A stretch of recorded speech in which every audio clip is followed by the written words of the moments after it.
Hi, my name is Chris Pfeil, owner of the Maple Guys. Today I'm here to show you how to install a membrane in the Econox filtration unit. First of all, you would remove your cover on the filtration unit, and I will show you when I reinstall how easy it is to do. What you want to start is by looking at the simple guide of how to install your membrane. This is very important as you want this to process sap properly. The big thing you want to note is the arrow direction of how the membrane is going to go in the filtration unit and the U-cup, which is important, and we'll show you those.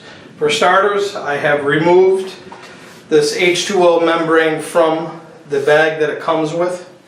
Also, in the same box is a little plug here, and what you want to do is make sure your O-rings are on. And what I do is install it at the end with the arrow side down.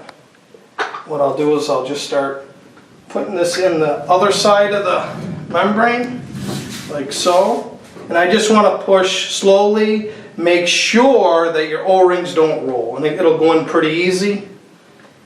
And just push it in like that. Alright, perfect. So, and then what I'll do is I'll take this membrane and set it on the ground gently. And here's the U-cup that this diagram talks about. And you want the ridge up on the side here like so, and that would be at the top. So we're going to take it like so, and we're going to stretch it around evenly, and we don't want it to roll.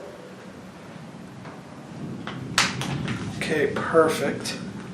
And just make sure it's on there perfectly, just like so.